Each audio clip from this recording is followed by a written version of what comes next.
Good evening, my fellow friends, my fellow neighbors, and my fellow shining stars. The next trolley stop is here, and the next trolley stop is now. And boy, is it a special one. Welcome back to an all new episode of the Empowered Publicity Children's Book Spotlight Series, the kickoff of the 2-year anniversary celebration of this beautiful program that we've been blessed to share with all of you, our friends, our fellow neighbors, and our shining stars. It's hard to believe we are at the beginning of September. We hope that all of you throughout the country are having a blessed, safe, and peaceful holiday weekend with you and your loved ones. It's again hard to believe that it's also episode number 90 of the Children's Book Spotlight Series. I am super excited to join all of you here this evening and this week. My name is Jonathan Masiulionis, the president here at Empowered Publicity.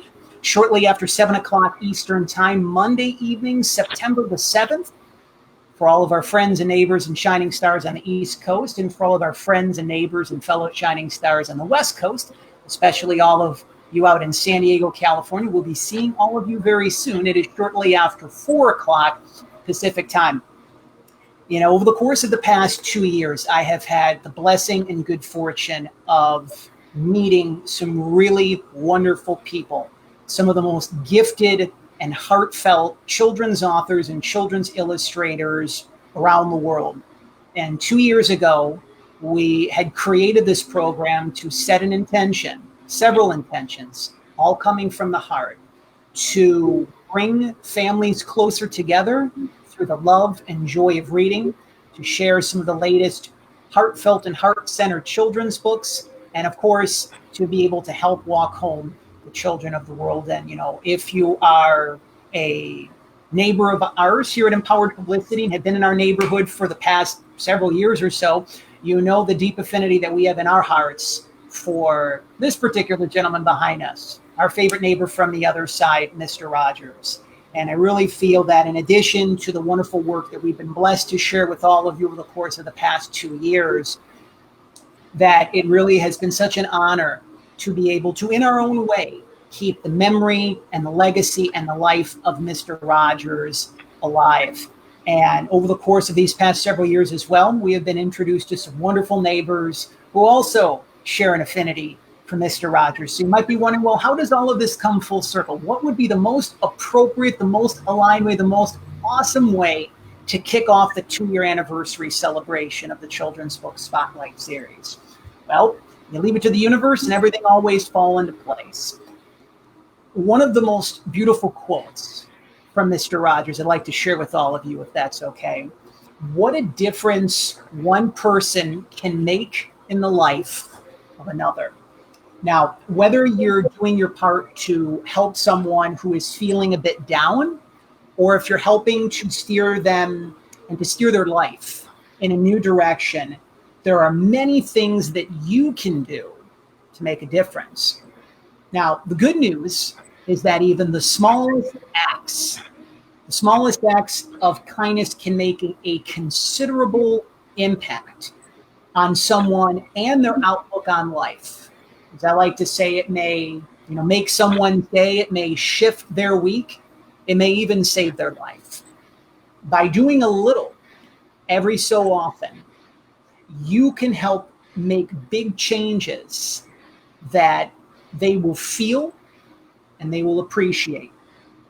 And so, 2 of our favorite neighbors are here to help us remember just how one person can make a difference and how you too can be a helper amid the current climate. And of course, leave it to a children's book to be able to put things into its proper perspective, but not just any children's book. One of our favorite children's books of 2020, courtesy of our friends and neighbors at Simon Kids, one of my favorite children's book publishing companies on planet Earth, by the way. The brand new release, Fred's Big Feelings, The Life and Legacy of Mr. Rogers. We are connecting with the beautiful neighborhood of Virginia. We're going a little bit, it's interesting because we're going from Buffalo to Virginia to San Diego. We're all over the place, but in a really good way. The author of Fred's Big Feelings, Laura Renauld, joining us here to kick off the 2-year anniversary celebration of the Children's Book Spotlight Series. Laura, we appreciate your free time and spending your time with us here in our neighborhood this evening and this week. How are things with you? Oh, they're great. Thank you so much for having me, Jonathan. And congratulations to your Children's Book Spotlight. 2 years is quite an achievement. I appreciate that. And it's interesting because, you know, one of the things that Mr. Rogers wanted us to do is to celebrate. Like every single time we watched an episode of Mr. Rogers' Neighborhood, he always had a smile on his face. He always wanted to bring happiness and joy and love and appreciation into our lives. Now, Mr. Rogers, you know, most people might, I remember, you know, over the research that I've done over the years on Mr. Rogers, you know, sometimes people would go up to Mr. Rogers' wife and say, you know, you're the wife of a living saint. And Mr. Rogers had his own things that he had to be able to navigate through. Before we dive into the book, and we're going to share so much about the book here, I'm curious to learn about your affinity for Mr. Rogers and really where everything kind of began for you and what planted the seed in your mind and your heart to be able to share this particular message at this particular point in time and do your part to keep Mr. Rogers' memory and legacy alive. Oh, yeah. I definitely watched Mr. Rogers' Neighborhood when I was a child. And, you know, it was a special time of day when you felt like you were really being listened to and really being connecting to a neighbor. I mean, he called his television friends his television neighbors, and it really did feel that way. It was kind of a quiet time where, you know, you could know that you were special, know that your curiosity and your emotions all had a place in the world, and there was nothing to be ashamed of about them, or nothing to be, you know, you were able to take those things and run with all of your unique qualities about yourself. So I think, you know, having that kind of in my background, growing up, I did a lot of things that were maybe a little bit unusual. In my bio in the back of the book, I mentioned, you know, doing magic shows in middle school and singing solos in high school and traveling to Ghana as a study abroad program in college. And, you know, I don't know how much, you know, that came from watching Mr. Rogers, but having that message, you know, pretty consistently about how unique everybody is and how they can share their own interests and have something to say and be worthy of being listened to, was really an important background. I also dedicated this book to my parents, for, as Fred Rogers said, you know, they have loved me into being. And I just love that quote of his. And I think they had a very similar way of being, you know, encouraging me to be myself that Mr. Rogers did for his whole neighborhood. So that's kind of maybe where the seeds started. But in a way, I,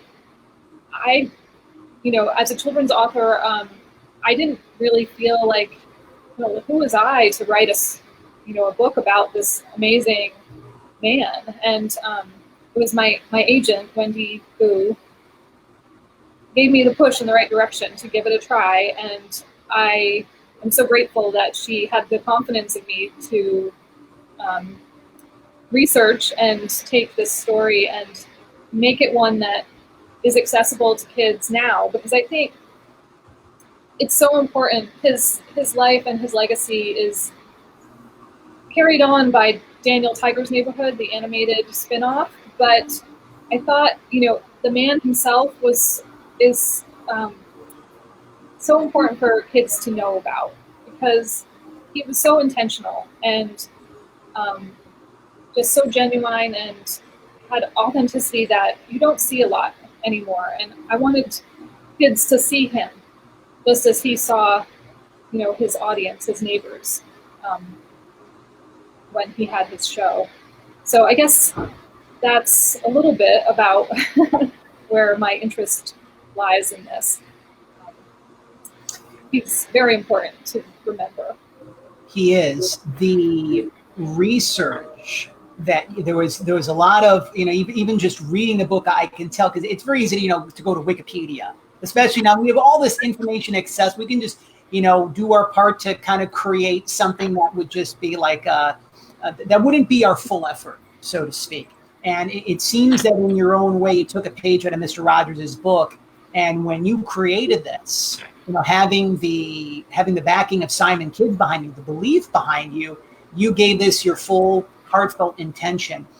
Through your research that you did about Mr. Rogers, was there anything that you were surprised to learn about? Maybe something that took you aback in a really good way, because there was a lot of things that Mr. Rogers did for the greater good that not a lot of people know about from the mainstream, whether it be giving to charities, whether it be visiting children in hospitals. People know for the most part now with Morgan Neville's documentary, Won't You Be My Neighbor, that came out, as well as some of the other, the Tom Hanks film, of course, A Beautiful Day in the Neighborhood. Most people now truly see that Mr. Rogers was the same person behind the scenes as he was in front of the scenes. But could you share with our listeners and viewers, our friends and neighbors, on anything that, surprised you about Mr. Rogers, or something that you were just really glad to learn about his life when you were doing the research on the book? Yeah, I was really surprised to learn that, I was surprised to learn that he had a difficult childhood, that he was lonely, and that he was able to take this special message that his grandfather McFeely gave to him, which was that he, he's one of a kind, and he's a special person. And he brought that to his show, and he considered that one of his biggest legacies, that he was able to pass on that important message, which he shared with children at the end of every show. I was also really interested to learn about all of the intention that went behind his shows. They can seem very simple from the outset, but there was a lot of child development research. He, participated in classes and, children's groups, play groups where he used puppets. He consulted with Dr. Margaret Farland, who was very important to making sure that everything was developmentally appropriate. He was very careful about the language that he used so that children wouldn't get confused about things. And it was a very complicated process, and something that he felt so strongly about that he would, take apart a line of sentence in his show and make sure that it was worded exactly the right way. And that, it surprised me in a good way, because I think as a child, it just came off as, somebody sharing an afternoon. And I think, all that work goes into something that seems simple, but is really very dedicated and intentional about how his show is created. Agreed 100%. Again, for those of our friends and neighbors who are tuning in, we are kicking off the 2-year anniversary celebration of the Empowered Publicity Children's Book Spotlight Series. We are, of course, sharing the brand new release of Fred's Big Feelings, the life and legacy of Mr. Rogers, courtesy of our friends and neighbors at Simon Kids. We, of course, also want to give a shout out. We're going to be talking about your illustrator, Bridget. Her last name is pronounced Barriger or Barriger? Barriger. She did such an amazing job as well in capturing the essence and the heart of Mr. Rogers. We encourage all of you to be able to simply click the link below, because we are providing the link in the comments on how you can purchase your copy of Fred's Big Feelings, again, courtesy of our friends and neighbors at Simon Kids. I feel that the message of Mr. Rogers, and this has been talked about for, I just realized that it's 19 years almost to the day of when the final episode of Mr. Rogers' Neighborhood aired. And Mr. Rogers passed, I believe, in the spring of 2003, like the winter, spring of 2003. So he hasn't been with us in the physical realm for 17 years. But a lot of, the world has changed since the neighborhood went off the air. And it seems that any time that something happens, whether it be 9/11, and Mr. Rogers was still with us here, doing the research that I did. He was called in back to the WQED studios to film some vignettes for PBS stations across the country, and he was nervous. He was wondering as to whether or not his message would fall on deaf ear, or if it would really even make a difference. From you right now, being a mom on your end of things, a children's author, really seeing the message of Mr. Rogers, even from like a neutral perspective, just kind of like observing it, so to speak. How do you believe that Mr. Rogers, from afar, through his spirit, through his heart, is inspiring the next generation of neighbors? And why do you feel that his message is needed now more than ever before? That's a great question. His show was produced by Family Communications, which is something that he founded and continues today under a different name. Fred Rogers Productions is where Daniel Tiger's Neighborhood and some other programming comes from. So I think, in that way, his legacy continues. People are very intentional about making sure that we see his values come across on the TV screen as well. But since the 50th anniversary of the show in 2008, he's had a bit of a renaissance. You see the documentary, the Tom Hanks movie. There's been multiple books. He had a U.S. postage stamp with King Friday the 13th. And I think, seeing his image back in the public consciousness has reminded people kind of what he stood for and, what's important to celebrate.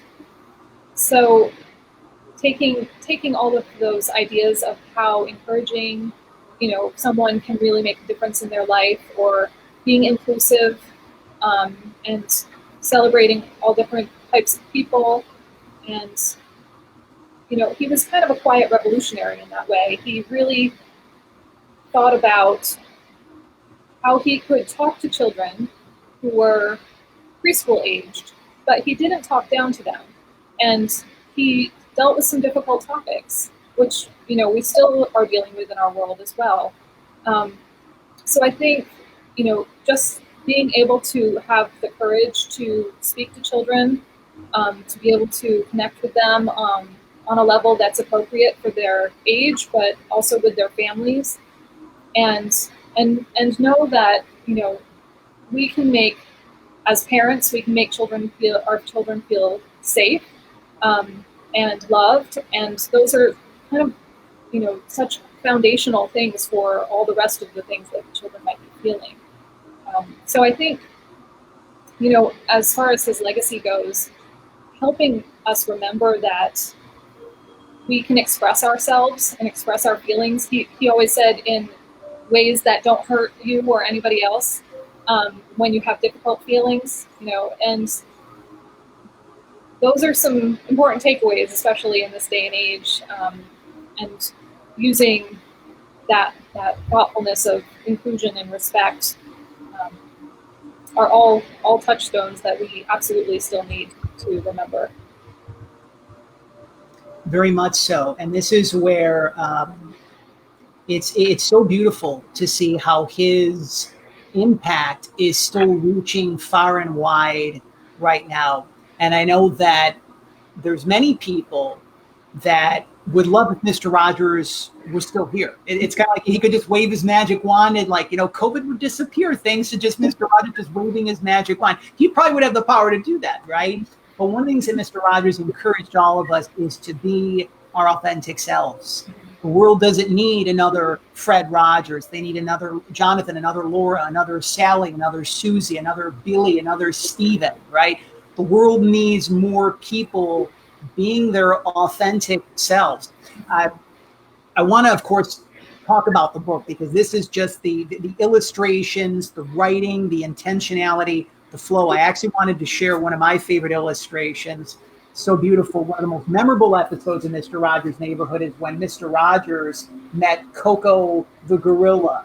Right. And you could really just tell and feel that unconditional love was present. Even though animals don't speak the same language as we do, they actually do. They speak the language of love. And I was watching that episode not too long ago, and you could just see the love in Coco's eyes. Mm-hmm. There's a lot of furry hair, obviously, but if you took the time to look at his eyes, it was just something like there was magic that was captured. For those of our friends and neighbors and our listeners and viewers who are tuning in, sometimes when a children's author writes a book and it's illustrated, sometimes there will be a synergy, a connection into the book being created with an illustrator. But a lot of the times, especially if you're working with, one of the top major publishing companies, it's author here, illustrator here, and you have to just trust without a shadow of a doubt that the illustrator that you're working with is basically like an extension of you. Like they're a third ear, a third eye, a second heart, so to speak. Could you talk to our listeners and viewers, our friends and neighbors, about working together with Bridget and really doing the due diligence? Because this isn't just illustrating any other children's book. This is something that many people will consider almost sacred. Mr. Rogers' Neighborhood, to really be able to share this in a very authentic way in your own respective lights. Could you share with us the process of actually putting the book together? Oh, sure. You're absolutely right. Most of the time, authors and illustrators do not meet and never even communicate with each other. It's the editor is kind of the in-between, and if there's any questions that I have about illustrations, they go through the editor, back to the illustrator. But I think one of the most powerful things about picture books is that it's a 50-50 art. So you've got the author the text is 50% of the project, and then it gets passed on to the illustrator. And they might run with it in a different way than you imagined, but I mean, I've only ever experienced it being better than I imagined. Bridget Berringer is an incredible artist, an award-winning artist, and she took this on and created showed us Fred Rogers in a way that made him very human and personable, and reminded us of who he was and the feelings that he had. I love the way she uses the stylistic hearts throughout in order to express emotions visually, which is kind of emotions is kind of a tricky topic with a picture book because it's kind of intangible. But she did a fabulous job putting these whimsical touches into the art in order to really bring his world alive. I think I'm just so grateful that she was the one that got paired up with this text. And it's so beautiful to see, especially, looking back on 2 years of interviewing children's authors and sharing children's books. It really is almost a magical process, right? There's like a visual, there's a visual in your mind's eye, Laura, about okay, I want to create a book about Mr. Rogers. And then it's conceptualized. There's the writing, there's the visuals that obviously come in. And one of the things that I've loved to ask authors over the past 2 years and illustrators is that there's no doubt when you're doing anything creative, there can be some challenges, there can be some difficulties, some obstacles, some problems, even mixing a little stressors, troubles, and worries. It kind of covers like the whole alphabet from A to Z, so to speak. What were some of the things that you would have described, maybe putting this book together, as a challenge, a difficulty, an obstacle, a problem? And what were some of the things that helped you to get through to the other side?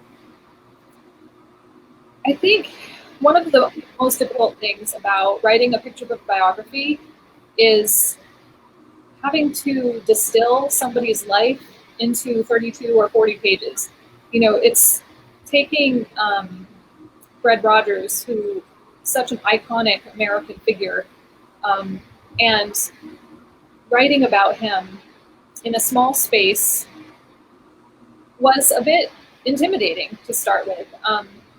I think my process was do a ton of research, and then just kind of write everything down that I learned, kind of an info dump. And then I kind of went through it and noticed the different threads that were popping out at me. And the one that came to the surface was emotions, that Fred Rogers was very, very much someone who celebrated emotions, wanted children to know that they were okay to feel, that difficult emotions could be something that you could learn from. And I wanted to see, how did his emotions play a role in his childhood and his growing years, and ultimately how how they played a role in producing his show. And so once I found that through line, things started to fall into place a little bit more. I was able to put it together and use that to center all of the things I wanted to say about him. So I couldn't include everything, which wasn't expected as in this type of format anyway. But I was able to find that thread that happened to follow him all through his life, and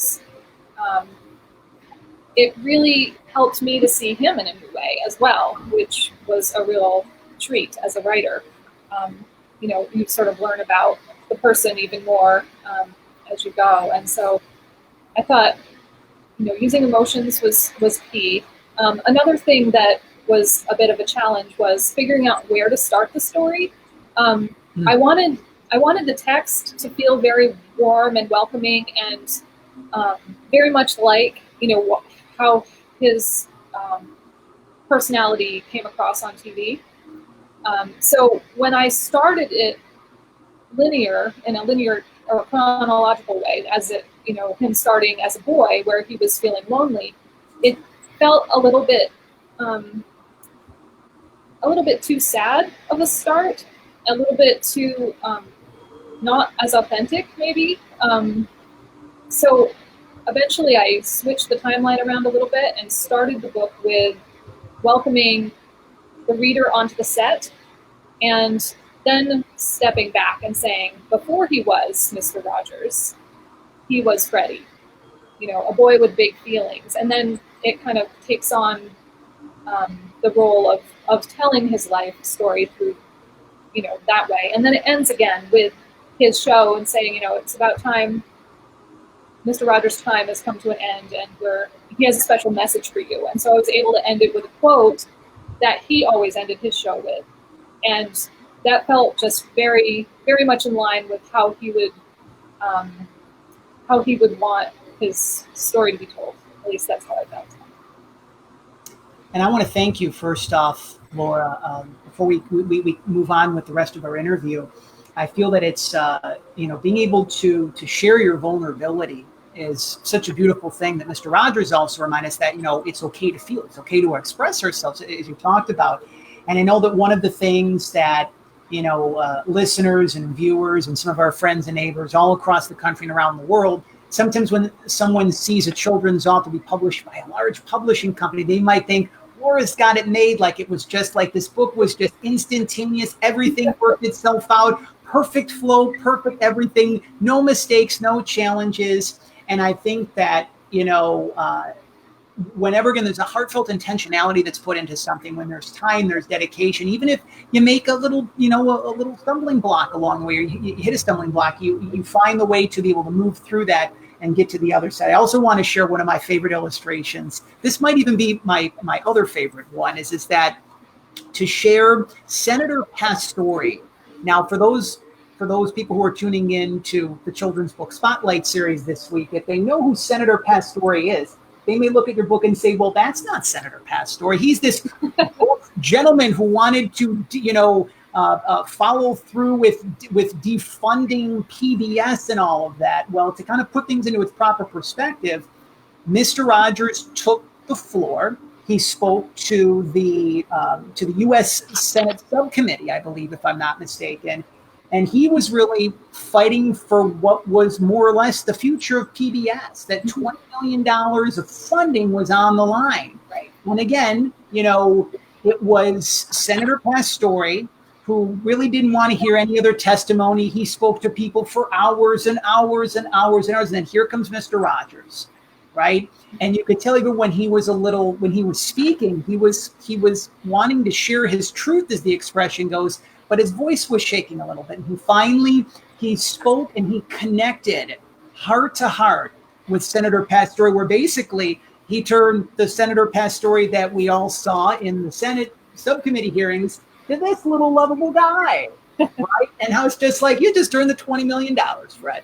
And I thought that just, there's one of the things that we're starting to learn and starting to remember, and really starting to follow through on more and more is, Mr. Rogers had a beautiful platform. He could have cared less whether Oprah interviewed him or Arsenio Hall interviewed him, but he used his platform for the greater good. And he trusted the fact that the right people would come in, the right energy would come in, the right resources would come in. And of course, his program costs money to produce and run, right? So this is where, the Sears Roebuck Foundation came in and the various funding that came in along the way. And he just trusted that it would all work itself out. And it did. Again, for those of you who are just tuning in, we are kicking off the 2-year anniversary celebration of the Empowered Publicity Children's Book Spotlight Series here this evening. And this week, we are sharing the brand new release of Fred's Big Feelings, The Life and Legacy of Mr. Rogers. Our featured guest here this week is the author of this wonderful new children's book, Laura Renauld. Again, this is courtesy of our friends and neighbors at Simon Kids. We encourage all of you, if you want to be able to purchase a copy of Fred's Big Feelings for your little one for the back-to-school season. It's hard to believe sooner than we know it. A few blinks of an eye in Christmas and Kwanzaa and Hanukkah, all of that will be here, right? So it is the perfect holiday gift. I think it's safe to say on September the 7th, you can still say it's the perfect holiday gift, but it's literally the gift that keeps on giving. Anytime that you talk about Mr. Rogers in a very heartfelt fashion, this really is the back to school season right now. And it's a different back to school season. Before it would just be like, I remember growing up and, my mom would take the pictures of myself and my sister wearing the school uniforms and, there's the bus and bye, Jonathan, it was a super fun thing. Not to say that's not in place right now, but depending upon where one resides, there is going back to the physical buildings. There is virtual / remote / distance learning. We've come up with different ways to just basically say learn from home. Right. And then there's also the hybrid model, which is where, kids spend time with their teachers, with their friends for 2-3 days a week. And then they also do, some of the distance remote online learning. That's another name, the online learning at home. So children can have some real interesting emotions right now, saying like, I didn't sign up for this. I got to wear a mask and it's got to be on for several hours. And what's going on with the world, right? So I feel that really is our responsibility, Laura, as parents, as caregivers and custodians of children. How can we help children learn to not only manage their emotions and feelings, but express their emotions and feelings during the back-to-school season? One of my favorite song lyrics that I was not familiar with before I started doing the research is a song that Mr. Rogers wrote called "What Do You Do with the Mad That You Feel?" And he recited this to Senator Pastore in the Senate hearing you were referencing. And as an aside, you can watch that on YouTube. So for your listeners, if you're interested in seeing this sort of rough senator being kind of turned into, someone who has been turned around by Fred Rogers' testimony, look it up on YouTube. It is well worth the watch.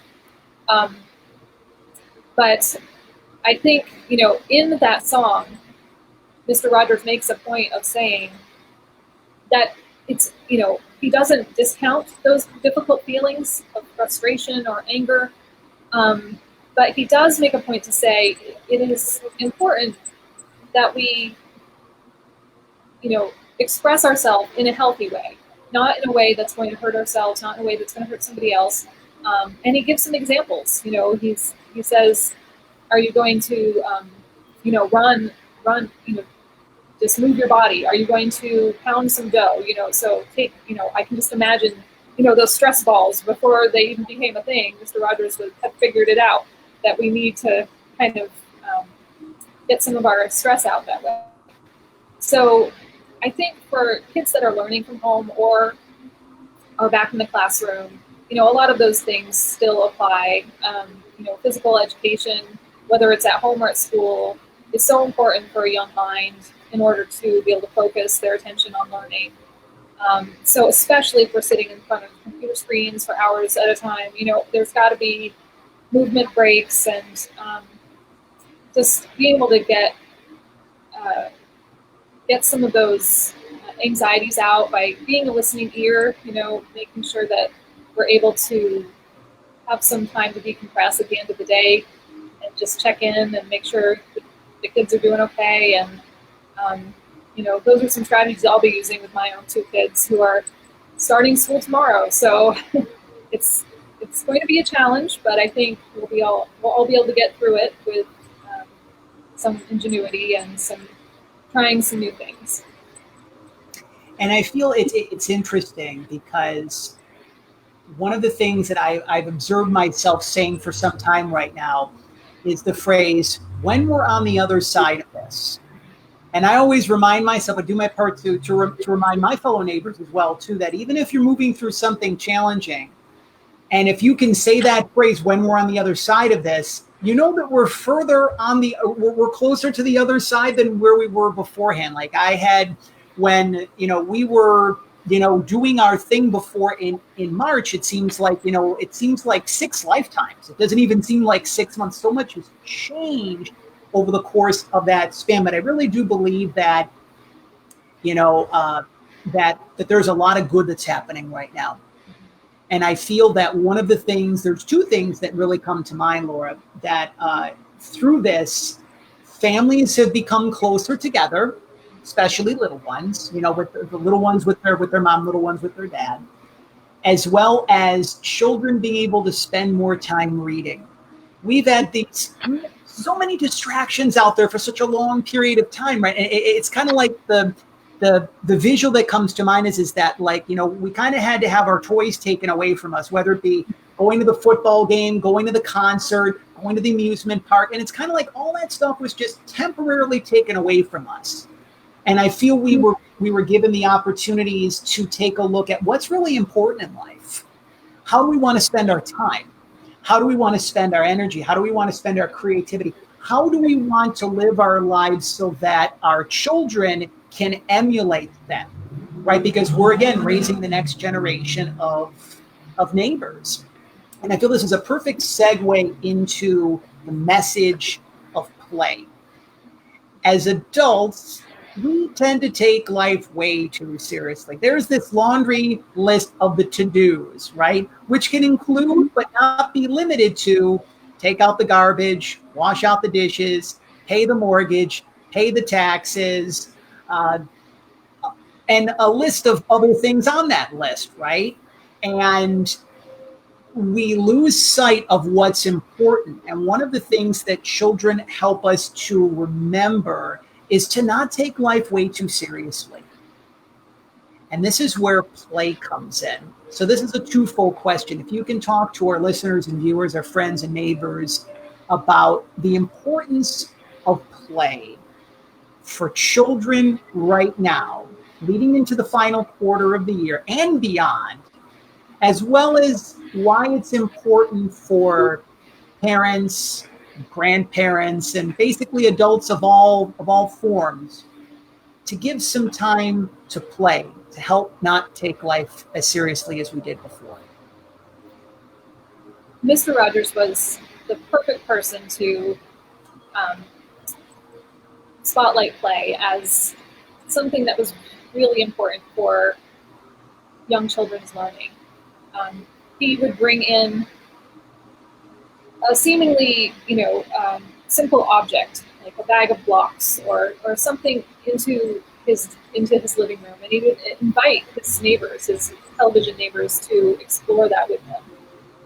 And the play and encouraging curiosity are things that children need to be able to do and have time for in order to really learn. So I think you're right that we have more time maybe now to do things like that, that we don't have quite as many demands from the outside. So giving kids time to play and to imagine and to put themselves into situations that can help them with their emotions as well. A lot of times strong emotions will come out in play in ways that kids wouldn't feel comfortable with just by talking about it, or wouldn't even have the words for necessarily. Fred Rogers did his, he did children's groups while he was studying child development, and he used puppets as play. And the children would look right at the puppet, and they would express themselves, and they would talk to the puppet, and they would share things that would be difficult to share when you're just talking to another person. So I think, play can help us in so many ways, both with learning and expressing emotions. And that's true for adults as well as it is for children. I know that as a writer, writing is a great deal of it is play for me. A lot of what I write never would get put into a book, but it's something that I enjoy doing, and it's something that I need to use my creative energy on in order to get to the point where I might have another story idea. So, and exercise, gardening, cooking, all of those things can be playful, and you can share them with the children in your lives as well. And I have to mention one of my other favorite illustrations. Like I just love everything about the book. My favorite illustrations, but I was inspired by the illustration where it says, "Look, Mr. Rogers feels playful." So he was engaging in play. He actually took a juggling lesson. And one of the things that, we actually saw, it was actually done really well in the Tom Hanks' A Beautiful Day in the Neighborhood film when Mr. Rogers was trying to put up the tent. Right. And he was struggling. Like it was like he was getting a cardio workout putting up a tent. And when the time came to decide should that scene be, he said, "Yeah, leave it in." So he also wanted to, share the fact that, it's okay that things aren't perfect, that we're all works in progress, and that play can also help us to be able to kind of, align things in an even greater way, which is fantastic. To be able to get back to the center, the core of our message here tonight on episode number 90 of the Children's Book Spotlight Series. We're, of course, talking about how one person can make a difference. We can easily look out there in the world and we can see everything from the forthcoming presidential election to police brutality to Black Lives Matter, COVID-19. It could look like the world's falling apart to a certain extent. And we could easily ask ourselves, but I'm just, insert your name here. How can I make a difference?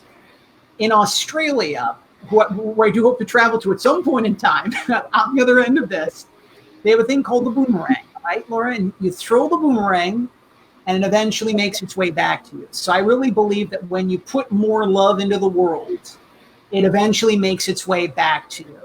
So what do you feel are some simple ways, especially right now? What are some simple ways that you feel that we can make a difference in the lives of our fellow neighbors right now? I think, being helpful and friendly when you're walking outside. We might not be able to go up and give a high five, but we can still give a smile from a distance. I think, that makes a big difference when people haven't seen other people face to face. That's included, if you're out and about in the grocery store or just being patient with people, I think, is, you never know what someone else is going through. And I think that it's taking those small steps to just be kind and to be thoughtful. I know in our town, there's been different types of collections for food or school supplies, knowing that families are hurting right now, and that things like that can make a big difference in the families in your community. And taking time for the things that you value, and putting your time and energy out into the world in that way. So if you're very, to show your thanks and gratitude, my kids were coloring some, thank you cards for the health workers in our area. There's lots of small things you can do, stick a note on your mailbox, or to say thank you, or, buy that cup of coffee for the next person in line at Starbucks. Things like that can really make a big difference in somebody's day, and remind them that, there is a lot of good in this world. And I feel that, especially with where we're at right now, something such as the simplest of things can really make a difference. We've heard that expression for a long time, like the little things mean the most, right? And just, it's interesting. I was talking to one of my neighbors last night, and we were looking up at the stars in the sky, and still the most recent full moon was in the sky, right? And I could tell he was really going through a little bit of a difficult time, and I just pointed up to the moon. I call the moon La Luna. It's like it's my way of a personal conversation with the moon, and it just, like, isn't that so beautiful? So just to help someone shift their perspective, to take a look at the stars in the sky, that really there is so much magic that's around us if we allow ourselves to see it. Two of the you could really call, like, the alpha and the omega of the inspirations of empowered publicity have been Mr. Rogers and Dr. Wayne Dyer.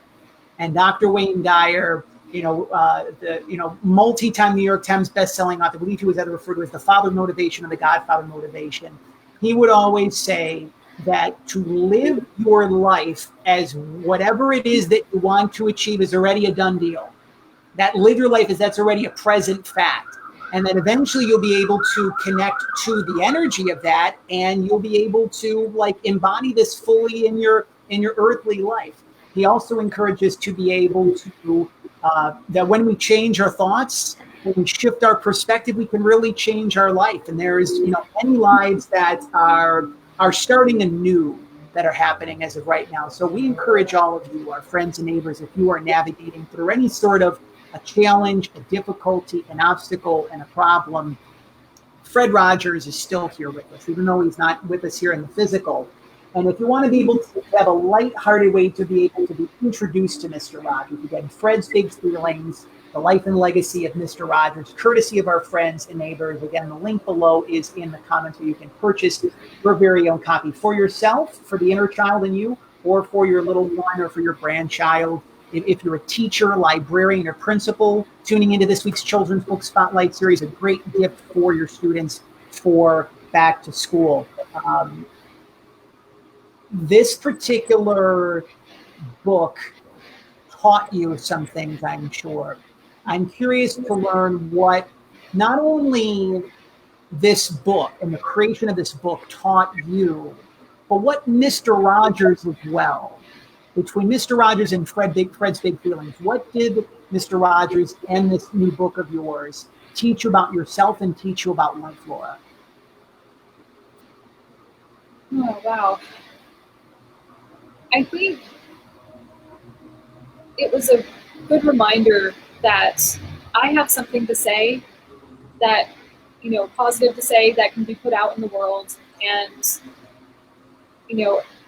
even though there are other people who have written children's books about Fred Rogers, I had something, a different angle, perhaps, a unique way of looking at things. It was, Fred Rogers, ever since I was a child, his message that everyone is special really has found a home in my heart. And I think that it reminds me that I'm able to do things, even if they're hard, I'm able to do things that are positive that for children today. And I think in this particular book, it's, introducing kids to someone that they're probably not familiar with directly, but is someone that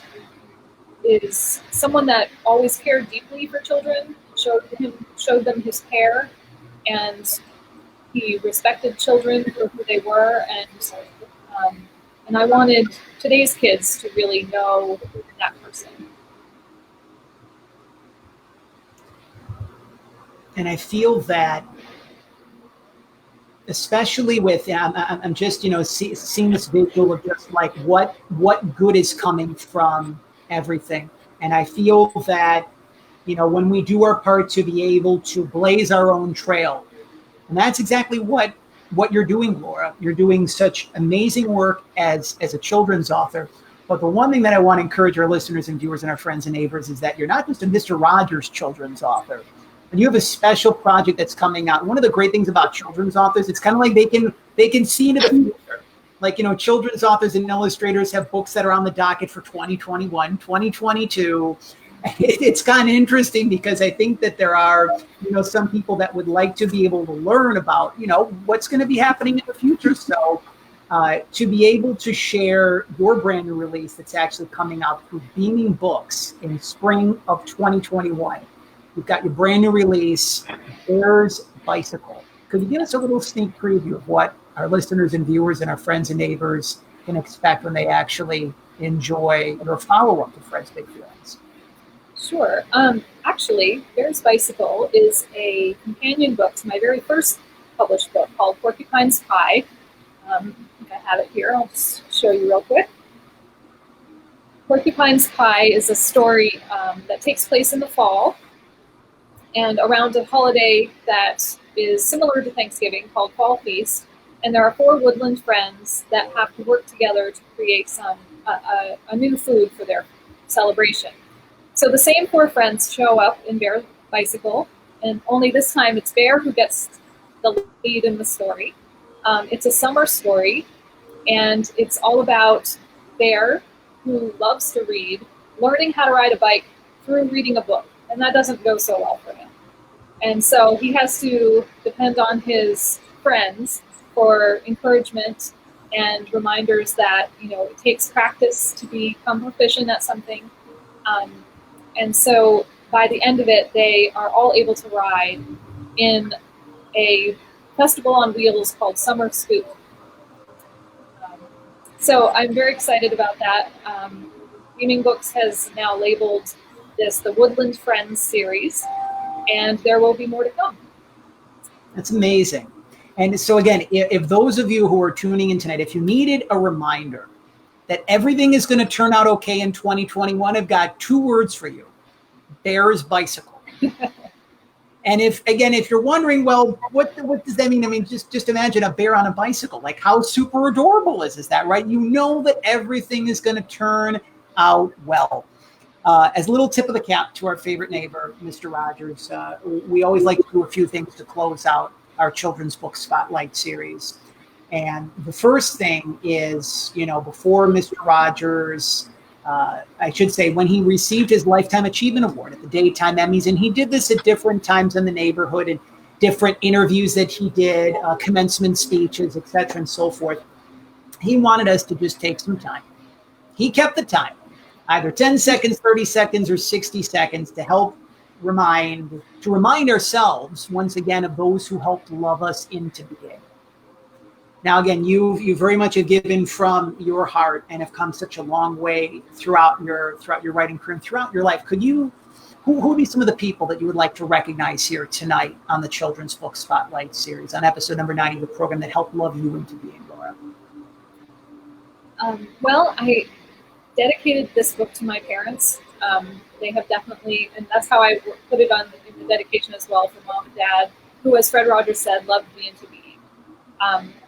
I think without their encouragement and support and willingness to back me when I was trying all sorts of strange things and being my unique self, I wouldn't be the person I am today.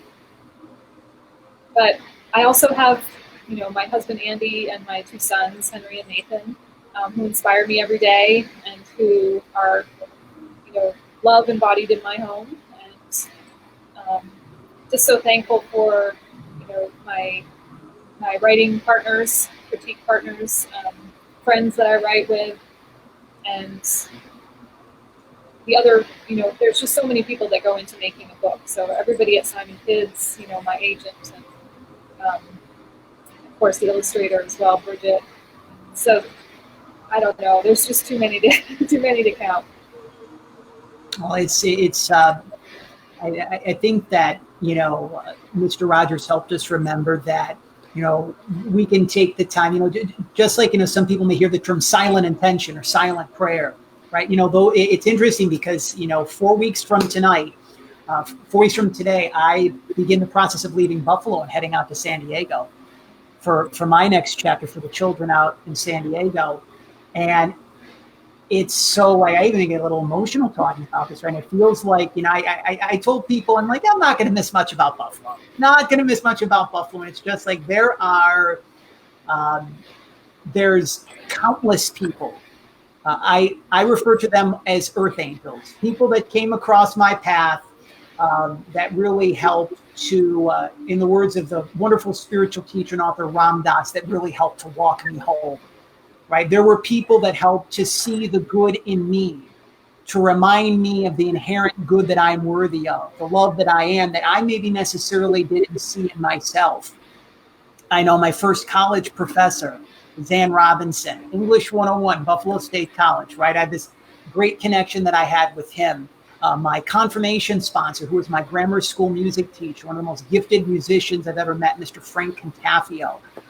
When I was born and raised Catholic. I classify myself as more spiritual now, but I still, I still have some of those. I still believe in God. Pray to the Blessed Virgin Mother Mary. There was, people from my former church, and just like there's just so many people, people that I went to school with, teachers from grammar school, those. It's just, we encourage you to, especially if you're navigating through a little bit of a challenging time right now. There are so many people that are smiling and watching over you right now, seeing the wonderful job that you're doing as of right now and taking the most important steps in the purpose that you came here to be able to fulfill. And this actually is also a wonderful segue. We have a little segment here on the Children's Book Spotlight series called 3 Wishes. And if you're wondering, Jonathan, do you have a genie lamp in your office?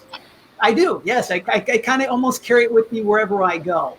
I feel that one of the things that Mr. Rogers also helped us with is that we are here to be able to help others bring to form and shape their heartfelt desires, their heartfelt wishes. And we're really living in a society right now where if there's anything you want to do in life, anything you want to be, anything you want to pursue, it's kind of like there's almost instantaneous manifestation. You still have to take the time to put some work in, obviously, and stay aligned. Very true. Give back, be of service to other people. So, Laura, again, you've given from your heart to your family, to children across the country, to children around the world. So you're being given 3 wishes here this evening. They can be for yourself, they can be for your family, they can be for the planet. Kind of a little sprinkle a little, pixie dust on the planet. We've had several people over the past 6 months that have said, "Can we just have COVID-19 disappear?" That's like my top wish kind of thing, right? But what would those 3 wishes be for yourself that you'd like to put out there? I think, yes, that COVID is no longer part of our lives. My son that would be his number one for sure. How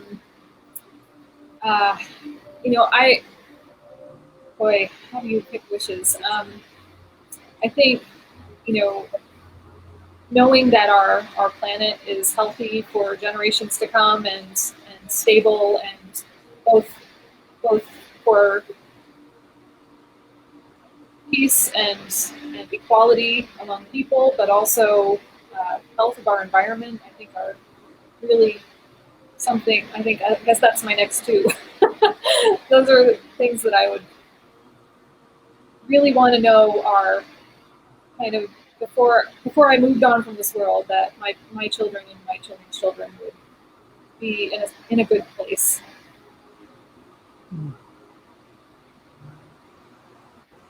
So again, we encourage all of you, our friends and neighbors. You are also being given 3 wishes this evening and this week.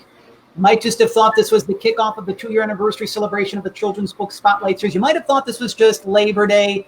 You might have thought you were just getting your little ones ready for back to school. But you're actually being given 3 wishes. Just make sure that you put those wishes to good use and make sure that they are always for the highest and the greatest good. Laura, this has been a magical way to be. Like, anytime I can talk about Mr. Rogers with one of my fellow neighbors, it literally is like one of maybe the highlight of my month. Now, we still got 23 days to go in the month of September, and we're just getting started here to celebrate the 2-year anniversary of the Empowered Publicity Children's Book Spotlight Series. I just actually wanted to make a little bit of a preview for, especially for all of those who are coming into our neighborhood here at Empowered Publicity for the first time. Next Monday, September the 14th, 7 o'clock Eastern, 4 o'clock Pacific, courtesy of one of our newest neighbors from the beautiful state of Colorado, Aisha Calfe, is going to be joining us to share her brand new children's book, Magi Pals. Now, here's a little sneak preview, by the way. Feeling silly, scared, upset, don't fret. Your imaginary pals can help you cope just yet. They will be there for you no matter what. They can be your listening ear and even run and slide through magical places in the clouds or under the sea. You will soon find that your spirits have been lifted and you can do everything that you wish to be.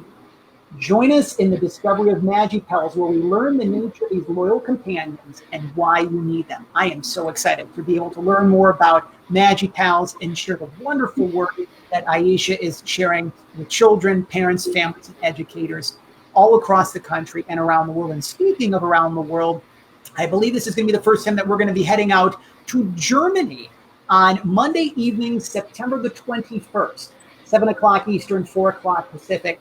One of our newest neighbors all the way from Germany, Mark Nago, is going to be joining us to share his brand new release, My Super Grandma. So if you're wondering, are grandmothers superheroes?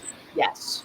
Yes, they are. And we're going to share all the reasons why grandmas are superheroes. And of course, if you actually wanted to get a little bit of a sneak peek at My Super Grandma, you can actually watch one of the most recent episodes of the Empowered Publicity Storytime with Mr. Jonathan, which is now available at our official website, empoweredpublicity.com. Or if you want to check out any content you already may be watching, this particular episode of the Children's Book Spotlight Series on Empowered Publicity's official YouTube channel.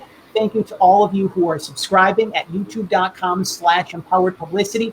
And of course, all of our new friends and neighbors at Empowered Publicity's official Facebook page, facebook.com/empoweredpublicity. We will be returning with an all-new episode of the Storytime with Mr. Jonathan, I believe episode number 19, this forthcoming Thursday at 7 o'clock Eastern, 4 o'clock Pacific, courtesy of one of our newest neighbors all the way from Hawaii. We are going to be sharing Lion I Am's brand new children's book, Yummy Me Feels So Good. Like, first of all, that is one of the most adorable names of a children's book, maybe ever.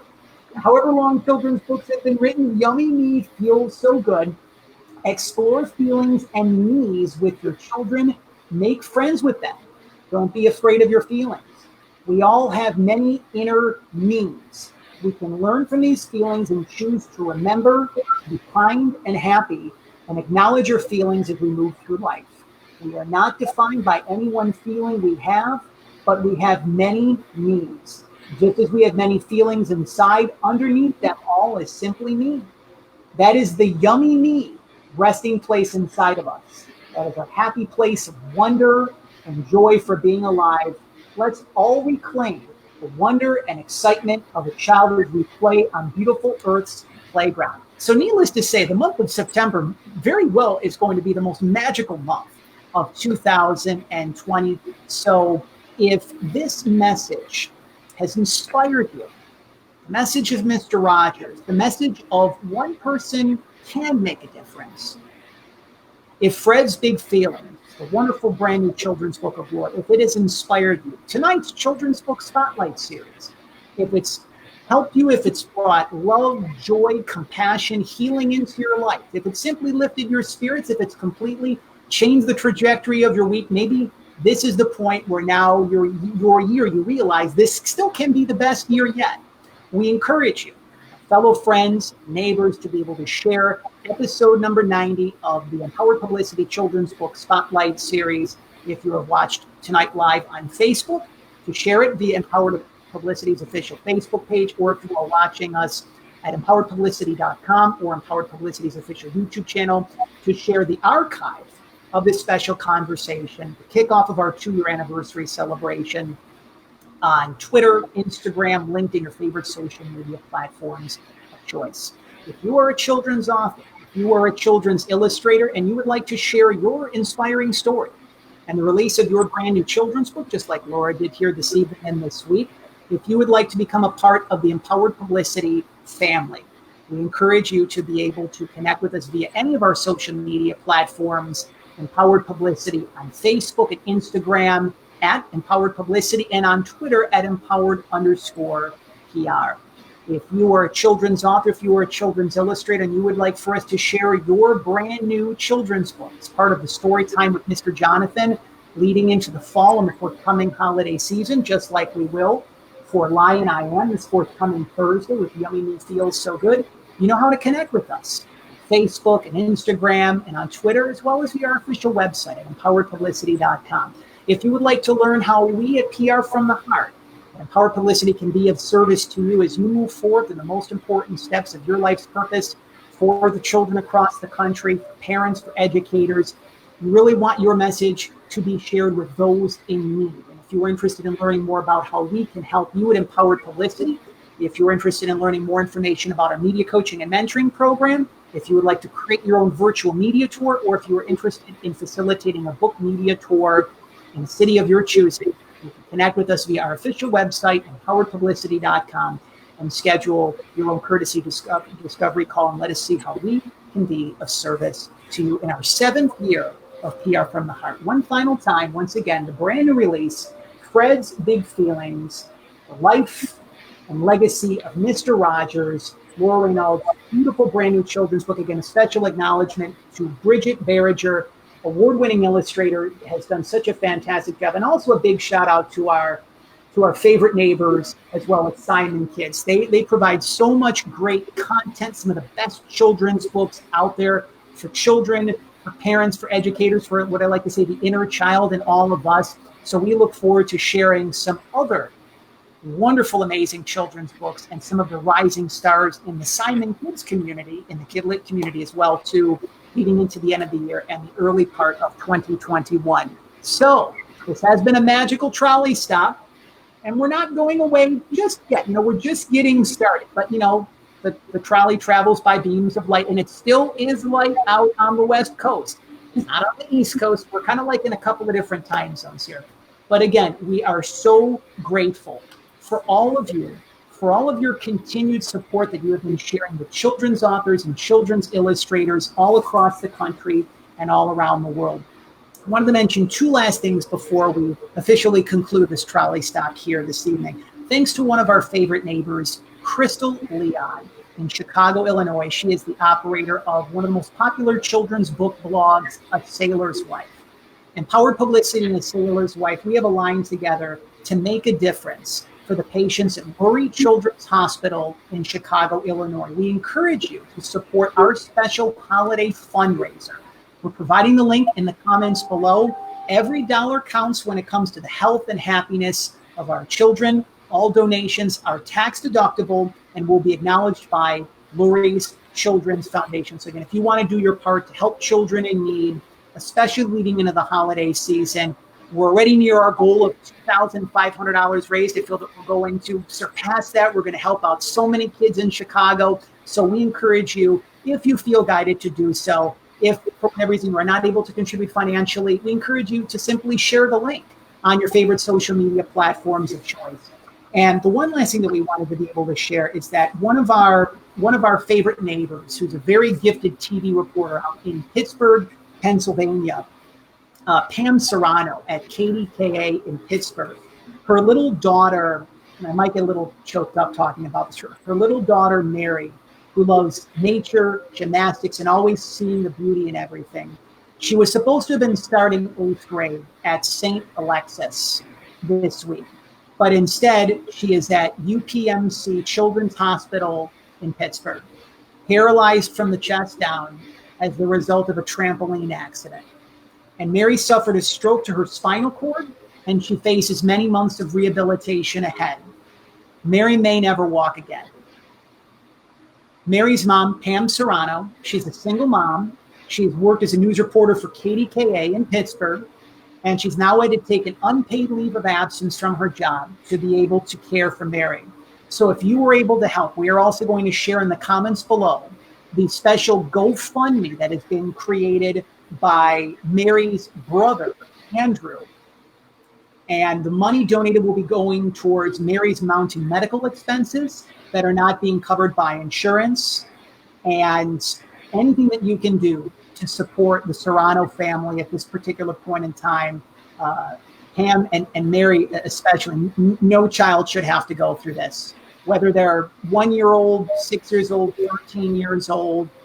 So if you do believe in the power of prayer, to say some prayers, there has been some encouraging updates over the course of these past several days. So we're going to be sharing the special fundraiser that's been created by Pam's brother Andrew. We're going to be sharing that in the comments below. So we encourage you, however you feel guided, to support the Children Need at Lurie Children's Hospital, along with little Mary Maloney. We appreciate this. So now it is time to hop back aboard the trolley, and let us not forget our favorite neighbor. He's been with us through the kickoff of the 2-year anniversary celebration of the Children's Book Spotlight series. Mr. Rogers is reminding us from the other side that we are perfect, we are whole, we are healthy, we are complete. That you are perfect, you are whole, you are healthy, you are complete, just the way that you are. That I like you just the way that you are. So somehow Mr. Rogers weighed 143 pounds for his natural adult life, right? That's another conversation in itself. 143 means that was his way of saying I love you. 1 letter in I, 4 letters in love, 3 letters in you. But remember, we also like to share 243 in addition to 143. 2 letters in we, 4 letters in love, 4 letters, or 3. Confused myself there. 2 letters in we, 4 letters in love, 3 letters in you. And that means that we love you. Laura and myself are reminding you that you're able to move forth now freely and experience so much magic, so many miracles leading into this back to school season, the forthcoming holiday season, because you are worthy of that. So again, this has been episode number 90 of the Children's Book Spotlight series. Thank you for your time tonight, for spending some of your evening, some of your week with us here in our neighborhood. And above all else, thank you for helping to walk home the children of the world. So we will see all of you for another all-new edition of the Storytime with Mr. Jonathan this Thursday, episode number 19 at 7 o'clock Eastern, 4 o'clock Pacific. And we will return for an all-new edition of the Children's Book Spotlight series next Monday, September the 14th, 7 o'clock Eastern, 4 o'clock Pacific, where Aisha Kilfe will be joining us to share Magic Palace. To all of you, my fellow friends, my fellow neighbors, and my fellow shining stars, thanks for spending some time with us here in our neighborhood tonight. Let's make it a plan again. Reconnect very soon. Take care.